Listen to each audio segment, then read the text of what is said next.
folks, this is Ronan McQuillan here from the Mill Enterprise Hub in Drogheda, and I am going to try and talk you through this beautiful piece of machinery we have here in front of us, which is the RODECaster. Now it looks quite simple. Maybe some of you are looking at it and thinking maybe it's quite complicated. It really isn't. They've simplified everything. This machine does all the heavy lifting, so whether you have a serious knowledge on audio or absolutely none whatsoever, it doesn't matter. It's so simple. It even looks like a kind of a kid's toy with the coloured lights and stuff on it. So I'm going to talk you through each channel of what it does. And very quickly, the microphone we're using is this.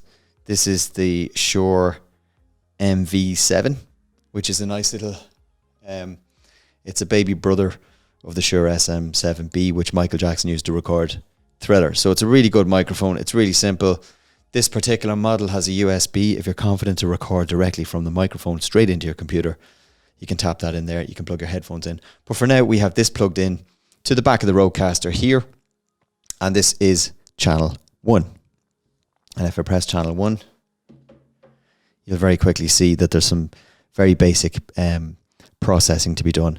When you're setting it up, you hit microphone, you select the microphone type that there is. This particular microphone is a dynamic microphone. This is all set up on this particular model we have here in the mill.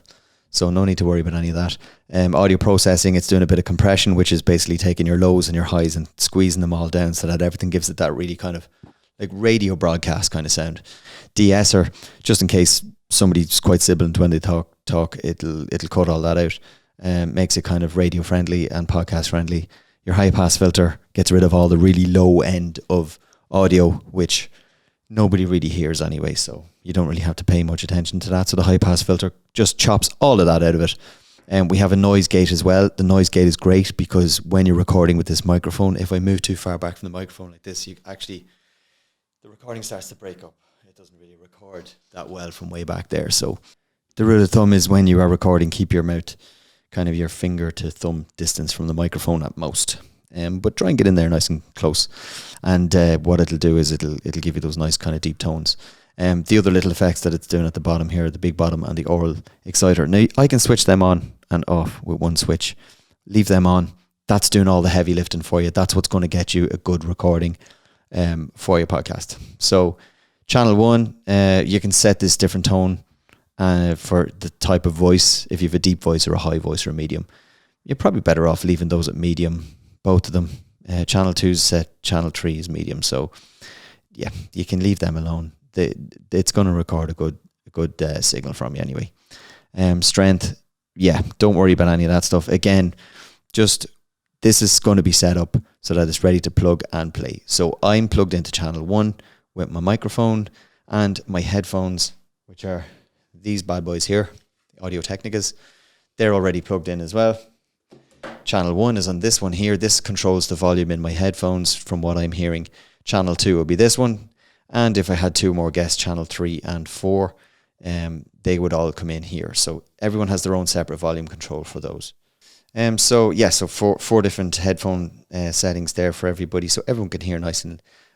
So if you've 4 people sitting around the table and you're recording everyone can have a set of headphones plugged in and they can control their own volume.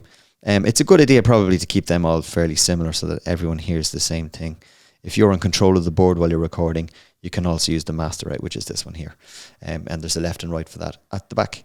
So moving on from that, if you're doing a Zoom call and you want to record the Zoom call audio, this is where the little USB channel will come into play. So there is a USB cable already plugged into the back of the unit. This end here is just your average USB that plugs into your computer. You just need to select the RODECaster as your audio interface on your computer and within the Zoom application before you start recording. Okay, the next little bit. So the USB goes into your computer. You've configured that now to your Zoom call or Skype or Teams or whatever you use. That will be the volume of your guest coming in on that one there. So you try and keep them level. And then the next one here is a telephone. It's got a little telephone symbol, but it can be an iPad. You can patch that through with a little stereo microphone cable from your iPad or your phone or whatever, and you can plug that into. There's a channel at the back. right next to the headphones, and you can plug that in there, and that will be the volume for that.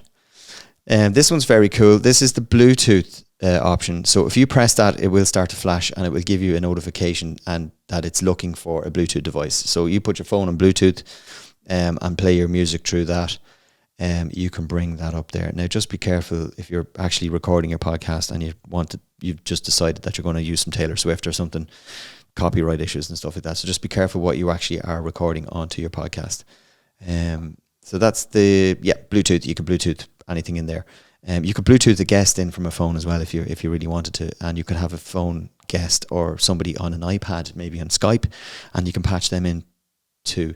So you can actually have 4 channels of people talking, as many people as you want on a Zoom call, somebody else on a Skype from an iPad, and a telephone conversation coming in from somebody as well. So you potentially could have 7, 8, 9, whatever amount of guests you want on one actual podcast. And as long as you keep those levels kind of all similar, you keep it here at this line here. That's your goal line.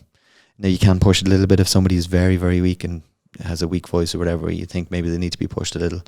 Just use your ears. You can mix all this later on in post-production, so don't worry too much about it. But just do try and get a good recording by bringing everything up to there. The last piece is this little panel at the bottom of the unit here. And these are preloaded with some sound effects. So if I press that there, you can hear the little birds chirping. You can see the level of it there. Tell a joke. A bad joke. Comes preloaded with some theme music as well. You can really hear the compression on my vocal there when I push that up alongside it. It's really broadcast radio quality within the unit. It's doing all the heavy lifting, as I said before. So this is really, really good. Okay, what else do I need to tell you? Okay, so when you're finished your recording, or when you want to start your recording, the big red button, which is red when I'm recording. When I'm not recording, that goes green. If you want to just pause, you just hold it to pause. But when you're finished, just tap it and it'll end your recording. Everything is being recorded onto a micro SD card at the back of the unit. So when you're finished your recording, you have an option to send all the information to your computer. If you actually search for RODECaster, you go to rode.com is the website, rode.com. I'll put that in the comments. And I'll put a direct link to the little piece of software you can download. You can actually patch in your own sound effects to these little cool looking panels here. You can bring your own sound effects in there if you want to put your own theme music, anything like that. You can actually do that through the little application. But it also has a little recorder built into it, or a little mixer, which will basically look like this, only on your laptop. And then you can bring all your audio files in. It gives you every individual file for each audio channel separately, which is brilliant, because it means that just for example, somebody sneezes on channel 4, you don't have one recording where everybody's mixed onto one channel and that's all you have to work with. You have everything individually. So if you decide maybe this person sneezed and you want to cut that out, you can go in and you can edit that bit out. Or the same if somebody says something you want to cut out of your podcast for censorship or whatever. You can do all that in post-production within the little app. If you have some other audio applications, that's another video for that, but we'll talk about that again, but that's post-production. I think that's everything for an introduction video that you need to get you up and running. Any questions, contact somebody here at the mill and we'll try and sort it out for you. But best of luck with your podcast. Thanks.